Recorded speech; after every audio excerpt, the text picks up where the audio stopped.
Hi guys, welcome back. We are so happy that you are here. We have a lot to cover today and we can't wait for you to hear all about why psychic mediums and empaths burn out. Yes, after working with psychic mediums and empaths over and over and over again, you and I, right, we both have discovered patterns. We've seen similar patterns pop up over and over and over again to where it's easy to recognize at this point. Yeah, and at this point, it's almost like if we don't talk about it, it's going to stifle your growth if you are a psychic medium and empath. So we want to share some things that we've noticed through stories and also through our conversations with each other. And hopefully you can benefit from some or all of the information that we have in here. Yeah, definitely, because that's the number one thing in your life. If you could spot out different patterns, no matter what it is, patterns in your health, patterns in your mindset, patterns in your relationships, then you could realize, whoa, okay, so this end result started with this kind of pattern at the beginning, and then it went to this in the middle, and then it went to this in the end. So that's why it's so important to recognize all the patterns that's in your life. So think about that in your life. Think about what are the patterns that keep showing up over and over and over again, and who is the common denominator in these patterns. And it's so easy to go back to our childhood and blame it on the stories that we've kind of held in our unconscious mind about those stories. And that plays a role in your journey because everything is linked to the past. And we can get focused on those stories and not tweak them and change them. But once we recognize the pattern, like you shared, everything shifts. Yeah, and that's the thing. You're absolutely right. It most 90% I believe that our patterns that are showing up now, they are tied to our childhood. Yeah. And it's so valuable to go back there and to become aware of how they're created, why they were created. But like you were saying, so many people will get stuck there and then they start to play the victim role to where it's like, oh, this is why this is happening, because it's like, no, it's go there, and that is part of the reason why it's happening. But now you're an adult, now you're older, now you're so aware that you watch podcasts on how to become more aware. So now's the time Reading to the actually make the changes, right? Yeah. Like figure out like, this is the pattern, this is what the opposite is for me, and this is what I'm going to focus on, and I'm going to figure out the habits, the mentors, the resources, anything that I need to get my progress in that direction. Definitely. So I feel like the first one, this is the biggest one, right? You can read that one. Yes, the first one of why psychic mediums and empaths, while we notice that they burn out, is because they don't have a support system. Meaning they're not surrounded by other psychic mediums and empaths. That's one. And then another thing is it's with their significant other and the people they keep in their inner circle.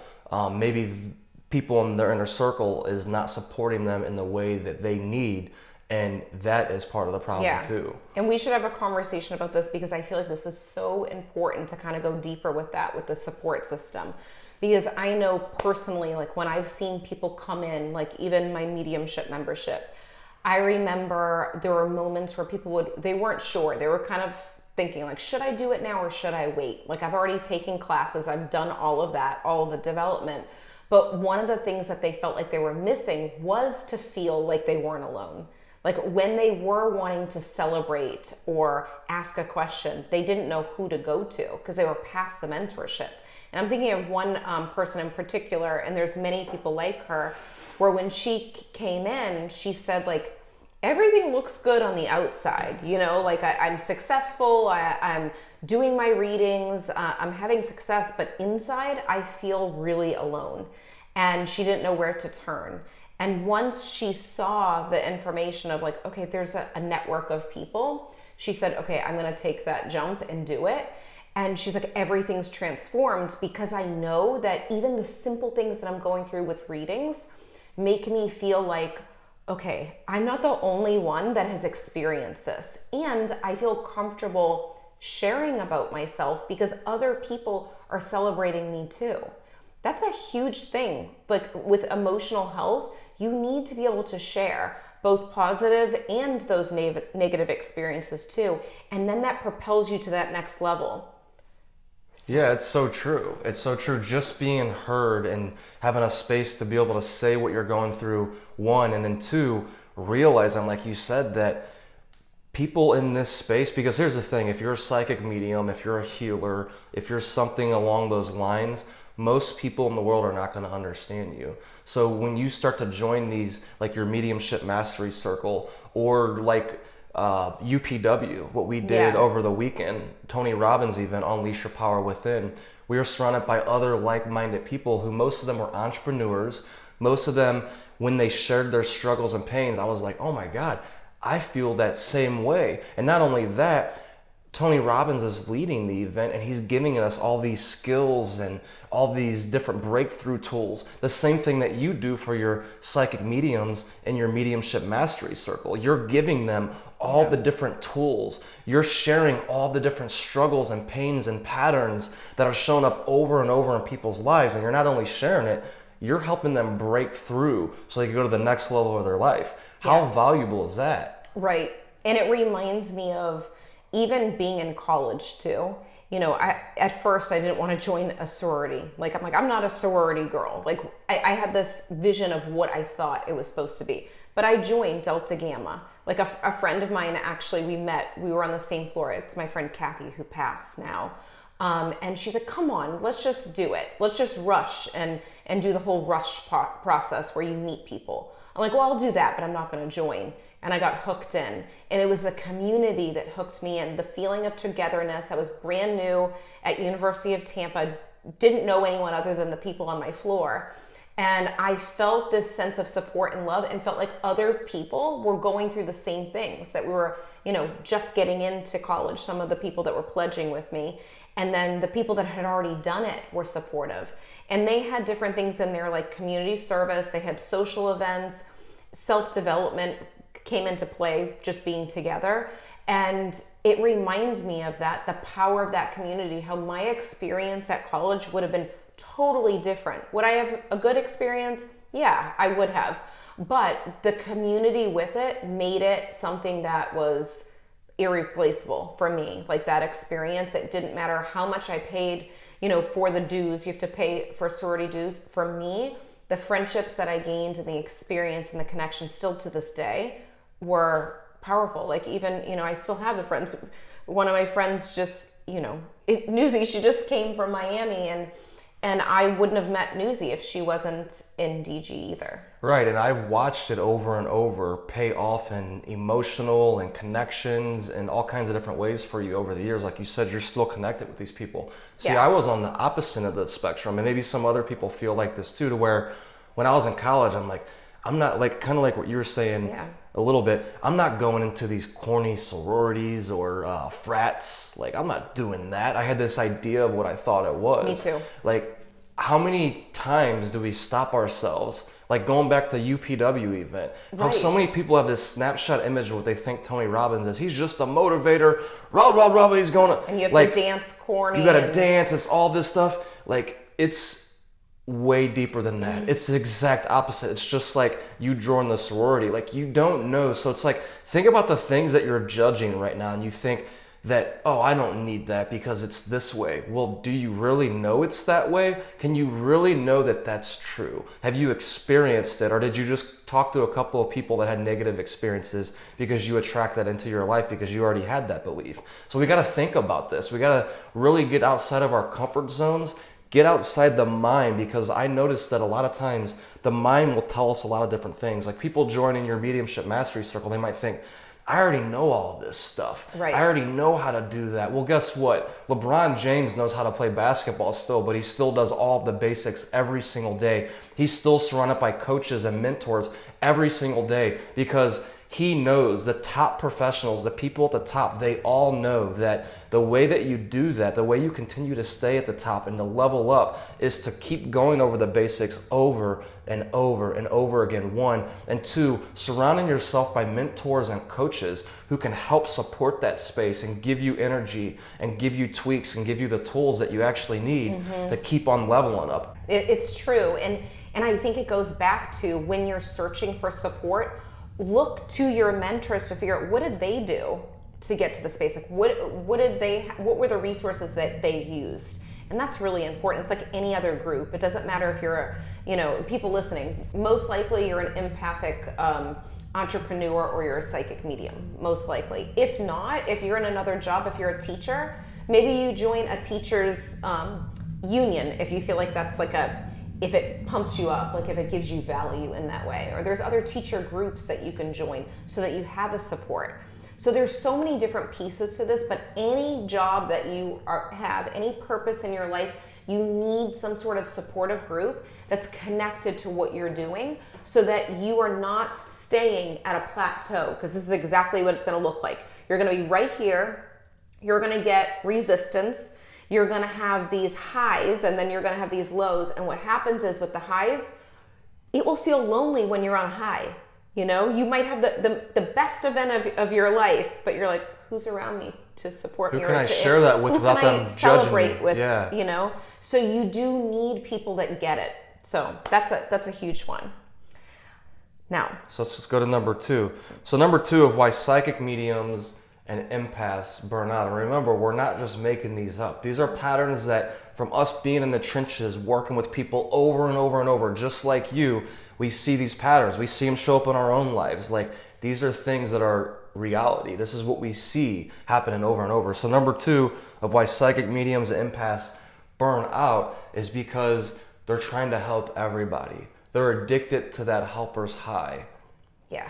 And that's a very strong statement right there. And it's really true, especially when you're first starting out with mediumship. I've noticed, I remember going out to bars with friends, and I'm sure they were not happy that this was happening, but someone would say, oh, what do you do for work? Or what do you do? Or we got started talking, and I would be really wanting to practice my skills. So they would say, oh, can I have a reading? And I would do it.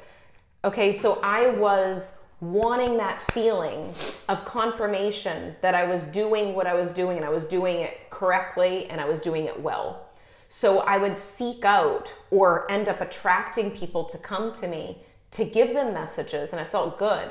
I realize now later as a mentor and going through the readings after that first year that that's not something that I would recommend, because I was searching for it in a way that would confirm things. It's better to set it up in a different way, in my opinion on this.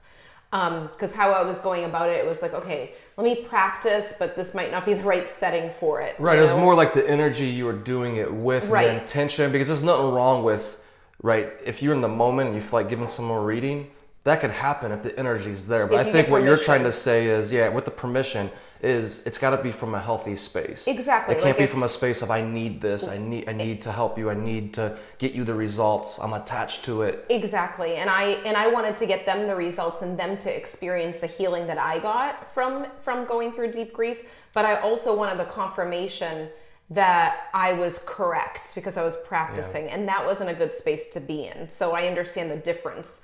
But with the helper's high, like you mentioned, when you're so busy giving to other people and you're obsessed with helping, there's a lot of times that there's other things that can come up. One of the things that can happen when you're helping, you really forget about receiving, and it starts to feel really uncomfortable, because that's something that happened to me over the years too. Yeah, and this is the thing. It's the energy you're doing it with. So if you feel like you're obligated to help this person and this person and this person, and then also you're feeling attached, like I'm trying to get these results for this person, and if I don't get them, then I let myself down. If I don't get them, I'm letting them down.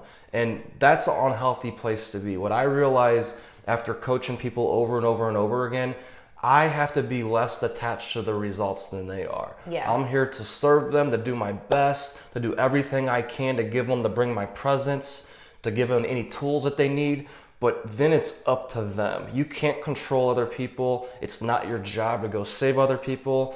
And I think it's something really valuable to understand, because as empaths, right, we all feel other people's emotions. We could feel when they're sad, we could feel when they're happy. And of course, when people are low, we feel they're sad, we wish we could turn their life around. Of course, we wish we could just give them a book or a video. And sometimes that may be all they need. Most of the time, it's not. Most of the time... Those are the... Wow, that was powerful. I know. Just so you know, they're practicing for, what is that For called? the air show. The air show. We can hear them go by. We usually can see them over our house when they practice. I thought I just saw them in the reflection in the window at the corner of my eye too. You possibly could have. But it's one of those things. It's like, I used to do it all the time. I heard about the law of attraction, and I was like going around trying to help everybody. That's what I was just like thinking right of whenever I heard about it, I was thinking of all the people that needed it. I was like, this person needs it, this person needs it. They need it, they really, really need it. And then I was going out and I was like, I'm gonna go give it to them. No, that's how I felt. And it helped. Like it helped a lot of people. It created a big wave. I'm not saying don't go out there and be on fire, but just be aware whenever you're coming from, it's all that space that you're coming from. Is this a healthy space or is this an unhealthy space? Like make it black or white when it comes to this. So that way you have that distinction. Is this a hell yes or is this a hell no? If it's a hell no, don't do it. I realize over time, sometimes it's better just to give people space to back up, and they could just watch you through experience or through observation and watching you apply it in your life, or maybe they're just not ready for it right now. Yeah, and that's they the may thing. reach out to you and say like, what's been going on lately? What's been happening with you? What have you been up to? And the conversation opens up, and then they say, oh, I want to learn more about that. And that's the space to be able to share. Right. So it's not saying like not to help people, right? We're not saying not to help people at all. What are we saying, Lindsay? It's more connected to knowing the balance between helping and being of service rather than pushing things down people's throats and not helping yourself in the process. Because you could be so focused on the external world that it could literally take away from your own growth too if you are not in balance in that way. Yes. And going back to with what you said too, you brought up an excellent point to where this is why this becomes a bad habit as well, is because when we're so focused on helping other people all the time to a fault, we forget ourselves. I realize too a lot of times it's because people, they want to avoid their own problems. Yeah. And I found that most people that are like this, that are psychic mediums, empaths, the people that are serving and healing the world, it's harder for them to receive help. Right? Even I'm speaking for myself too. I get resistance when I'm like, no, I got this on my own. I don't need any help. And it's like what I realize is the more that we could open up and receive help for ourselves, it starts to balance this whole energy out. And then what you realize is too, the more balanced you become with this, the more powerful you are in helping people what you wanted to do in the first place. Yeah, totally. That's totally true. So let's go to number 3. Number 3 is why psychic mediums and empaths, why they end up burning out, why we've burnt out over the years at different points, is because we forget that we're human. Mm-hmm. We forget to have fun. We forget that it's okay to make, faults or to have faults. It's okay to make mistakes. It's okay not to be perfect. It's okay, like it reminds me when we were teaching, like you think you have to be a certain way. No, like what I realized is the more you embrace that part of yourself, the more you embrace the human side of yourself, the more your clients love you anyways. When I'm on my coaching calls, it's all open. We're sharing everything on there, the most vulnerable, the most painful things. And I get connected to these people quickly. In a 1-hour call, I feel like I've known them my entire life. Why is that? It's because you're opening up. There's nothing to hide. And it feels so freeing, because the opposite of that is, oh, I gotta hide this away because I gotta show them like I understand this and I know how to do this. Well, just because you have problems, just because you're human, it doesn't mean that you're not an expert at what you do. It means that you're human, and that's what number 3 is about. It's okay to be human. Yeah, and the flip side of it, when you're human and your calls and you're talking with like clients or your students or whatever, that's one thing too. And then the other side of it is actually leaving the space of work and kind of shutting down. Like, of course, we're integrating our work into our life. Like when we're traveling, we're integrating it in. We might see clients, we might do masterminds or workshops wherever we go. So we're integrating it, but we're also mixing it up with fun, like you just said. And I think a lot of the times, because of the work that we do, it's very common for people to come to us on our time off. I'm putting quotes and maybe ask for a reading or ask for a session. And it's just like a hairdresser. Like when you're out at a party, you don't want to be cutting someone's hair. If you're a hairdresser and you're working throughout the week, you just want to turn off, and you want to be that human that you are, because it's going to give you more experiences for when you do work with clients. And I know a lot of our work, when we're sharing things and teaching, we're using stories. And we just had a conversation about this the other day. How many stories that we've had just by our experiences of traveling or just living our human life that we can bring to our clients that could benefit them too. So it's like you have to have that balance of living your human life and also working, because if not, you literally will burn out and you will feel like, am I meant to do this? Because you're off balance. Yeah, that's very true. It's like, well, like if you look at our whole year, we've been doing the same kind of pattern for many years now, to where it's like from January till April, we're locked in. We're here in Tampa mostly. We might do a retreat for a weekend or go away for another weekend, but most of the time we're here. We're moving a lot of energy. We're creating a lot of new things.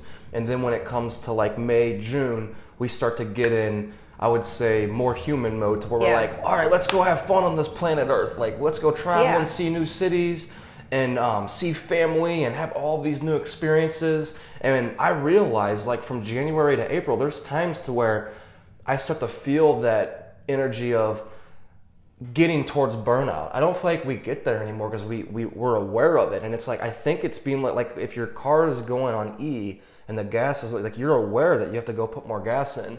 I start to become aware when my energy starts to go down, and I'm like, I need this road trip. And I know we've said so many times, Lindsay, after our, 3-month-long road trips in the summer, we're like, that felt like 10 years of fun, growth, and I feel like a new person and I'm ready to go. And of course, we still do our coaching calls and mediumship calls and sometimes mastermind calls. We still work a little bit, but it's a different type of energy that we allow ourselves to experience, because I think it's because we realize this, right? We need this to fill our soul. We do careers that are way different than the average person. We're working a lot with our mind and energy, and that could electrocute you if you don't pay attention to that. Totally. And it reminds me of even during the week too. This is something that I'm going to share with you guys also, because sometimes we'll get working with our masterminders every year, actually not sometimes, every year.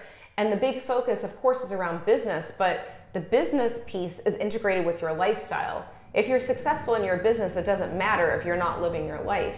So that's a big thing. And throughout the year, like Tony mentioned, we do travel a lot during the summertime, which if you've been connected with us, you know from pictures or vlogs over the years or Insta stories, Facebook stories, that we are doing a lot of road trips.